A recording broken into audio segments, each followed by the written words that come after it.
He was dreaming. I had never known him to dream. I had never known him to hold that much trust in the universe, dreamers. Who are you talking to? But I had intervened so much by then, gone through so much on my own. I do not know why it is so hard to go back to the gentle past once you have come to terms with a new and terrible future. Let us return to our rubric. And yet there is comfort in knowing I could blame all my troubles outward. There is no running now from what I have done. Now it is I that bear all my evils. Order. What order?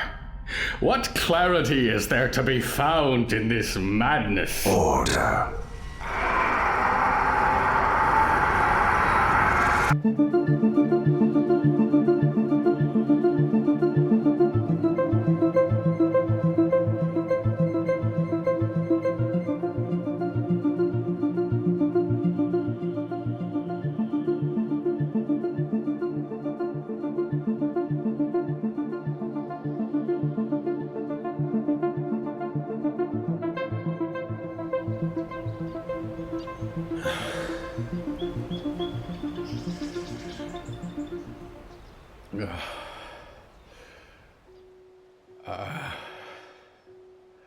Buck wished for a storm.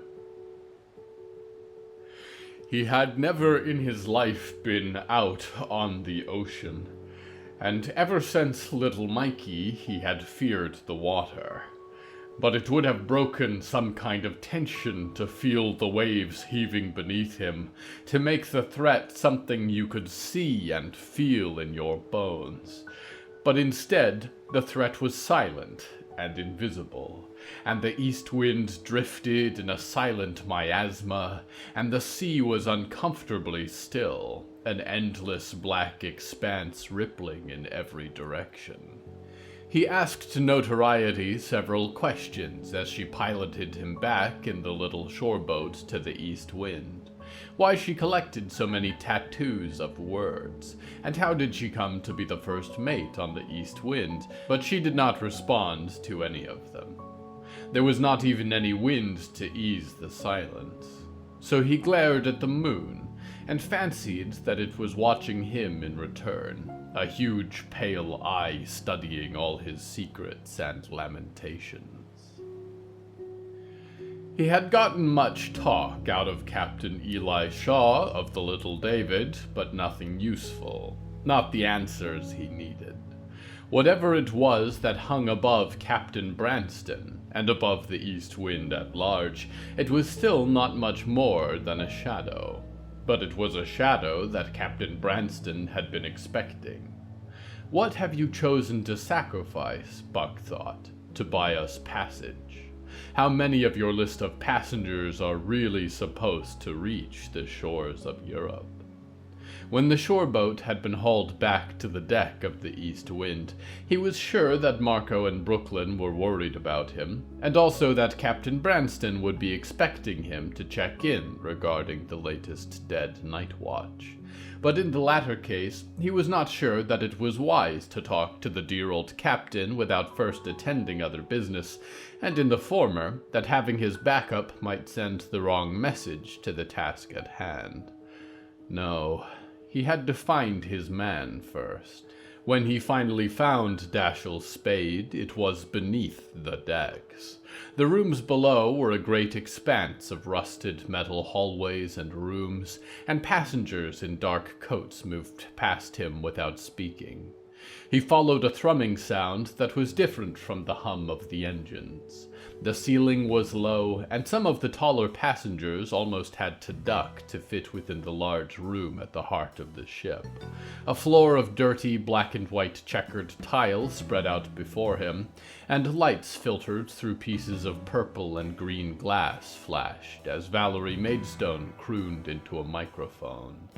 The impression was quite good, albeit for two things: that Valerie's old music was often a rollicking scream, and this was a sultrier song fit for a nightclub, and that the real Valerie Maidstone had not clearly smoked as much Blackwater herb as this one had. Dashiell did not dance like the assembly of motley passengers, but sat at a high table to the side, watching the Maidstone performance like a vulture. He was not the only one. Buck thought he recognized Sir Fen at another table nearby, looking drastically out of her element. A haze of smoke from an array of cigars and other implements hung in the air, and clouded the room and Buck's judgment. He moved through the standing or slowly gyrating members of the crowd, and came to stand over Dashiell's table. "Where were you?" muttered Mr. Spade, stubbing out the burning end of his cigar into an ashtray on the flimsy bar table. Buck took a seat across from him, with his back to Valerie. Intent as he was, he needed to rest his legs. "Captain Branston was looking for you. A night watch was found dead tonight." "I know. I was on board the Little David, asking some questions," Buck said, leaning over to hear Mr. Spade just a bit better, trying to keep his own voice low. "He told me that you'd already been there, following up a line of inquiry." "Did you get anything useful out of him?" said Dashiell, watching Buck from beneath the brim of his hat. "If you did, it's more than he gave me." "Likely not," said Buck, and waved off an encroaching member of the bar staff. "Listen, Mr. Spade, I just want to be sure that neither of us are making moves that might foul up the other's investigation. Tripping over each other may provide the killer the opportunity they need to evade us." "You've forgotten a note we received, then," said Dashiell, hands together on the table. "May the best man win," Buck said, and met the man's gaze. "I hope you're not treating this as a competition." "You said it, not me," said Dashiell, hands withdrawn. "Mr. Silver, last night we talked business as two fellow men who work in the same field. But do not think for a moment that we are partners on this case. I will pursue my line of inquiry, and I trust you to do the same. And it may be that I will beat you to the punch." "I have no interest in punches," said Buck. "Your demeanor towards me has shifted. I do not know why." "So you didn't receive the second note, then?" said Mr. Spade. "Second note? No, I did not," said Buck, feebly. "It was on the body of the night watch killed hours ago. If you had been around to investigate it, perhaps." Dashiell shrugged and stood. "Mr. Spade, I caution you heavily against this course of action," said Buck. "You cannot play a killer's game and expect to win. They have already won if you humor them. I urge you to collaborate with me on this. There will be another killing tomorrow night, if not even sooner, I am sure. We can stop this together if we put our minds to it." "I have a feeling that you've reeked of desperation your whole life, Mr. Silver," said Mr. Spade. "I can't fault you for it. I, too, have been a desperate man. I wish I could indulge you, but I'm afraid the circumstances have changed. There are stakes now in this game, and I cannot afford to take risks. This will be the last help you receive from me, until all this is done." Dashiell removed a folded piece of paper, spotted with a heavy red ink that had seeped through, and slapped it on the table and disappeared into the crowd. Buck shook his head and reached out, took the paper, unfolded it. 6 words were inscribed with the blood of the second night watch. "The winning prize, your daughter lives."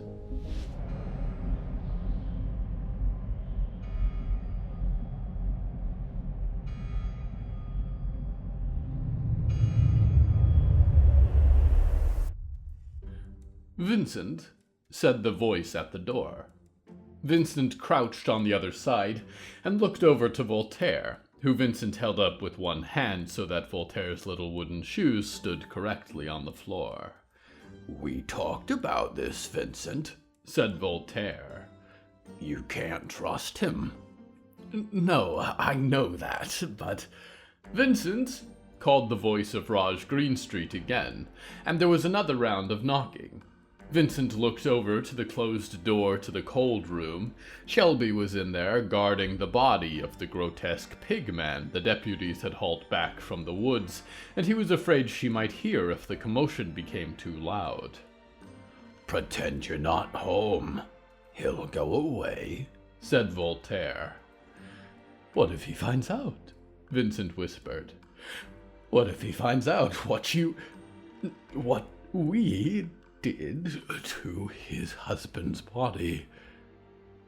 You know how hard it is to always be the one who solves your problems, said Voltaire. I know, said Vincent.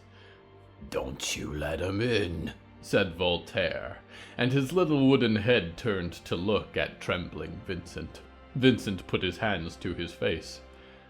He has a right to come in, said Vincent. His husband's body is still here.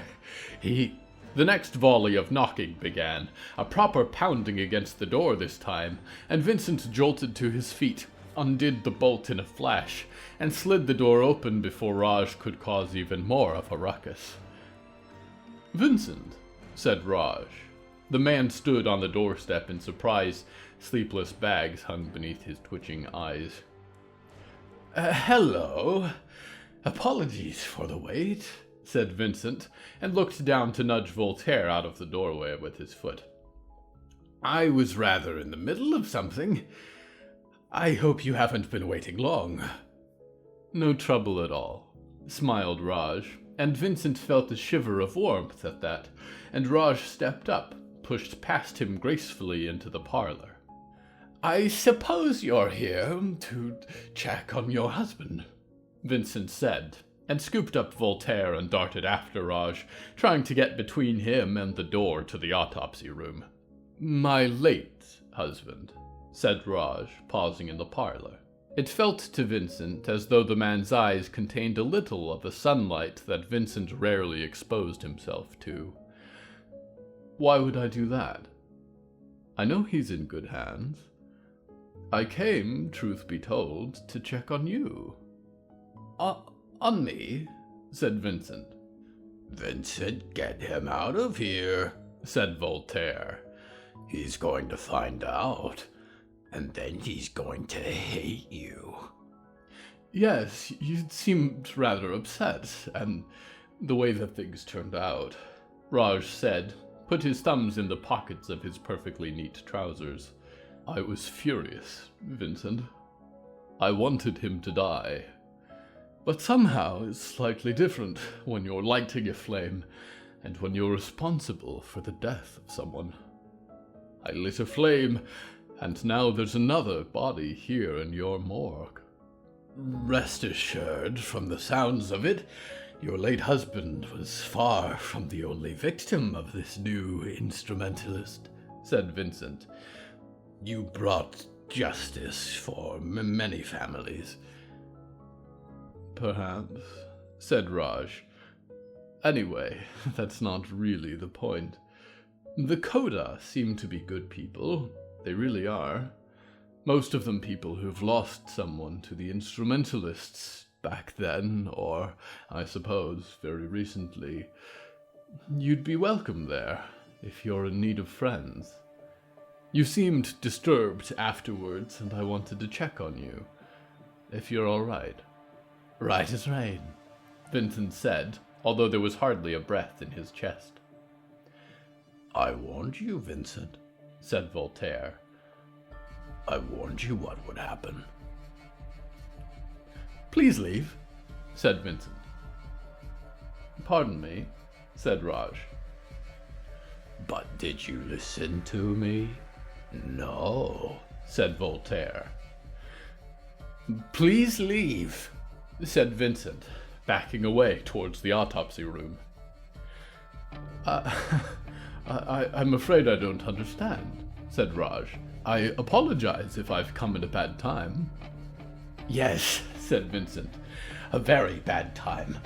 I told you, said Voltaire, that someday there would be consequences. Sometimes. It happens rarely, but sometimes.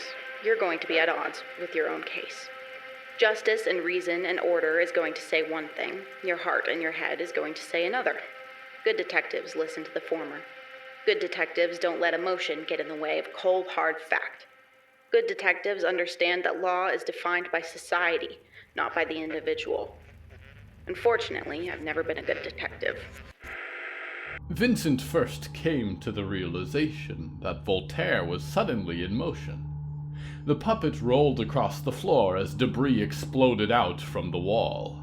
Raj Greenstreet was there, still, hands covered in blood the way that Vincent's were, and a bone saw clattered down not far from where Voltaire had fallen into the hallway, and a piece of the wall tile fell away in one large chunk and buried the puppet entirely. Vincent breathed in dust and the copper scent of blood. His fungal eye ached terribly, and spots of purple and green flashed in his vision.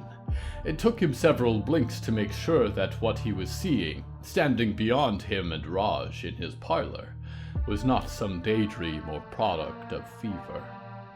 Shank stood on his own feet, brushing pieces of Vincent's parlor wall away from him. He was wreathed in dust and splinters, skin charred by the fire, clothes singed, stench festering, the head of a pig, eyeless and garish, sitting squarely on Brutus' shoulders that strained the confines of a dissolving clown uniform. Shank looked back to them both, where they sat against the autopsy table. The instrumentalist, whispered Raj. Raj did not seem to dare move any more than Vincent. Shank reached towards them and down, slowly, to pick up the bone saw that Voltaire had dropped. He inspected the large, flat silver blade of it, as if checking the polish, and then shook the floor with each footstep as he trudged away, and walked through Vincent's front door, splintering it the way he had splintered the wall. "Shelby," Vincent called, rising to his feet, knees shaking. He felt momentarily guilty that it was not Voltaire to whom he had called first. "I'm all right," said Miss Allen, and she emerged from the hole that Shank had left in the cold room. Vincent's funeral parlor was half rubble now. "I'm not hurt. He's..." She looked up to see Shank disappear from sight, into the daylight, into Scout City. "I should go," she said, and began following through hastily, out the hole in Vincent's door. Vincent began to say several things at once, and could muster none of them, and instead knelt beside his autopsy table. Raj Greenstreet stared at him, and Vincent gestured to his hands. "Are you all right?" said Vincent, glancing back to the puppet buried beneath the rubble. "I'm so sorry, Raj. He's never been like this before. Never been quite like this. What did he do? Did he hurt you? Oh, these look terrible." Raj's hands, almost as old as Vincent's, were torn with long, jagged marks, red wounds that dripped to stain Vincent's white tiles. Vincent went for a bandage immediately, rummaging through a shelf's contents and coming back to sit beside Raj a moment later, but Raj pulled his hands closer to his chest. "What is wrong with you, Vincent?" he said. "I'm sorry, I really am," said Vincent. "We should get out of here before he starts up again. I know he will." "Who are you talking about?" Raj said, a world of confusion finding its way to the surface. He followed Vincent's gaze to the small pile of rubble in the hall. One of Voltaire's little wooden shoes protruded from beneath it. "Voltaire," said Vincent. He's done terrible things, I know. I can't believe he's done this to you. Vincent, said Raj, and grasped Vincent's trembling hands with his bleeding ones, and looked into Vincent's eyes, searching for something buried. Your puppet didn't do anything to me. You did this. You attacked me moments ago. Do you really not remember?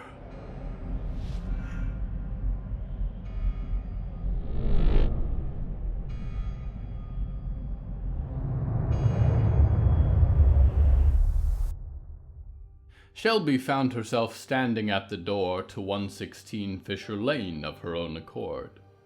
She was for a moment not sure why she had not returned to the butcher shop, or to her own home, until she remembered that Cannibal had been left by herself inside for close to a day, and was probably in need of food and cleaning. She went for her key, but found that the door was open already, and that made her nervous. Nervous in a world where Shank walked free in Scout City. What could be in Clementine's apartment that was worse than that? Clementine could not be home yet. She did not know if it would take days or weeks for the Botulus Corporation to fix her, but it had to be a while yet. And yet she could not help but hope, just a little, that Clem would be there as she always was, pacing behind her desk or playing the saxophone, that nothing in the world had gone wrong. Shelby twisted the handle and shut the door behind her. The foyer inside was covered with shreds of something that might once have been a newspaper. "Hello?" a voice called from upstairs, one that was familiar but in the wrong place. The beagle, Cannibal, came bounding down the stairs, rolled down the last few after a misstep on her limited number of paws, and came up to greet her, yipping and sniffing at her boots. Shelby half smiled, although she did not kneel to greet the dog in return. Her attention was diverted upwards, to where Mulder stood halfway up the stairs to the top apartment. "Oh, thank God," he said. "I wasn't sure where you were. Something's wrong, isn't it? I can tell when things are wrong." "Yes," said Shelby, and she shuffled past Cannibal, stepped out of her heavy mud boots, and only made it as far as the stairs before she fell, came to sit on the first few steps. Mulder descended quickly to take her arm, sit beside her. She set her crossbow down with a clatter. "Whoa, now," he said. "Really, are you hurt? Did you get shot or something? What's going on?" It's everything," she said. Words, thoughts, struggled to arrange themselves. Maybe that was the lack of sleep finally making itself known. "Clementine's hurt. She might die. Mayor Val's taken her out of the city to Box Polaris. She's going to see if the Botulus Corporation can help. And in the meantime, I'm in charge of the case, and it's all slipping away, and it's all going wrong." "She'll be okay," said Mulder. "She will. You know Mayor Val. She doesn't stop until she gets what she wants. But it must be pretty serious." Shelby nodded. "It is. We were in the northern log fall investigating. The instrumentalist, the lead, brought us to the pigman." Mulder went quiet and still, paler than usual. "I saw the headlines," he said. "What happened?" "I'm not sure. We got sidetracked. Clementine got stuck down there and I went for help. There was a fire. He's dead," said Mulder. "Isn't he?" Shelby was quiet for a moment. "Mulder," she said, "I need to talk with you about Mom and Dad. They'd be proud," said Mulder. I know they would be. That you've worked so hard for so long to avenge them. Mulder, she said, did they ever hurt us? He leaned to search her face for some emotion. She had none to offer. Why are you asking this? He said quietly. Did they beat us? She said, and chewed on the inside of her cheek until it bled. Did they love us at all? Of course they loved us, he said. They disciplined us. It's not the same. Sometimes the people that love you hurt you, but they do it for your own good. It's to make you better, because you wouldn't learn without it. They wouldn't have been loving parents if they didn't parent us. You know that. I guess, said Shelby, drinking iron. Who told you this? He said. Why are we talking about this now? I talked with him, she said.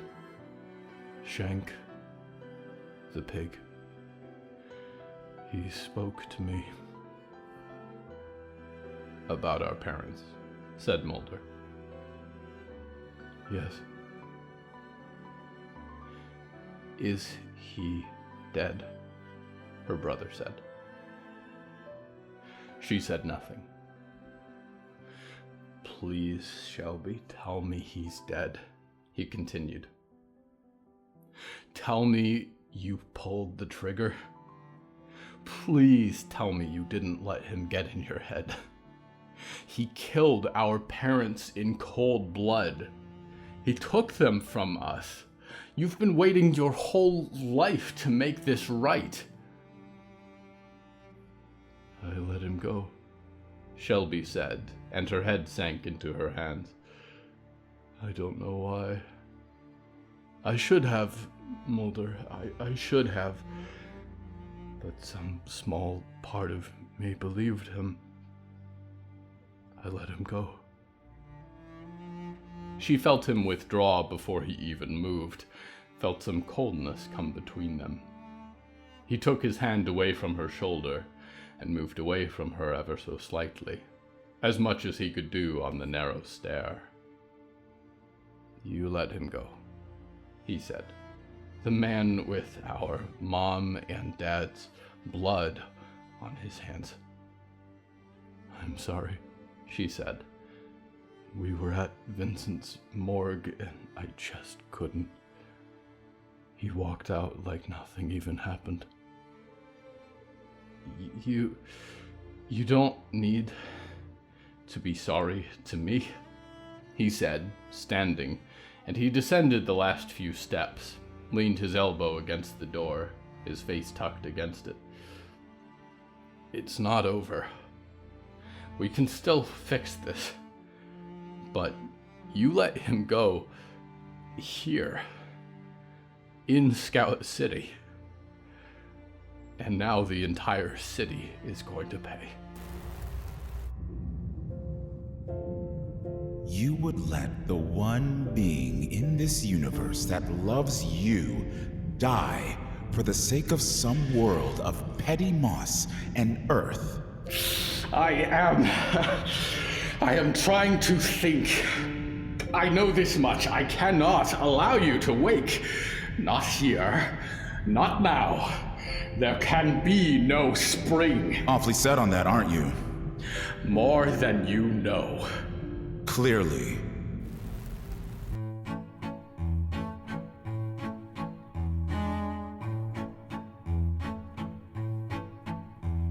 The voice of the auditor is Jimmy Yamaguchi. You may know him from games like Smite or King's Hunt, or podcasts like The Silt Verses. You can find him online at www.yamavoicethat.com or on social media at Jimmy Yamaguchi. The voice of Clementine Maidstone is Libby Wallman. They can be found at its.raining.sunlight on Instagram. The voice of Meryl Marr Reborn and Reborn is Evan Michael Lee. You can find him on social media at Evan Michael Lee. Hello from the Hallowoods is written and produced by William A. Wellman. Hello, that's me. If you enjoyed this show, please don't forget to follow it and share it with a friend. The bonus story that goes with this episode is called File 4, The Coda, and is available on the show's Patreon at patreon.com/Hallowoods. Because we operate without any ads or sponsors, our supporters are all that keeps this show going. Plus, supporters get weekly bonus stories, access to our weekly Q&A live stream, behind-the-scenes content, exclusive merch, and even more. Merchandise and episode transcripts are available at hellofromthehallowoods.com. You can even find us on social media at the Hallowoods. Music is used under license from artlist.io. Until next time, dreamers, please do not extend your limbs out of the vehicle during the Realms of Madness drive-through wildlife tour. No matter what the faceless eye-mongers say, they will take your hands and replace them with eyes, and they will not even feel bad about it.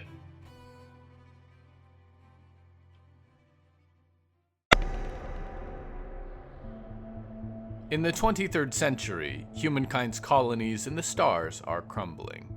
When a mysterious murder catches the attention of journalist Emmeline, she embarks on an undercover mission to join the Church of Unitology, an organization that controls so much more of the lives of their initiates than you would ever expect, preparing them for a cosmic convergence. As she explores the increasingly disturbing world of the Church and the alien artifacts that inspired it, she's torn between trying to maintain her own identity and going deeper in pursuit of her sister, who joined the Church years ago and has been missing ever since. Dead Space Deep Cover is a podcast set in the same universe of unnerving sci-fi horror as the Dead Space games, and it's written by Ben Counter of the Out of Place podcast and produced by the magnificent Pacific Obadiah of the SCP Archives and Daisy McNamara, the creative powerhouse behind Ealer's Choice. The show features top-notch voice acting and excellent sound design, with montages of news, recordings, and artifacts from the soundscape of life in this uneasy space colony that pulls you into the world of the story even if you know nothing about the Dead Space franchise. I found the real horror in this story comes not from the undead space monsters, but from the vivid portrait of how easy it is to get taken in by a cult with catastrophic intentions. I highly recommend tuning into this plunge into the Dead Space universe. New episodes of Dead Space Deep Cover are releasing bi-weekly wherever you listen to podcasts.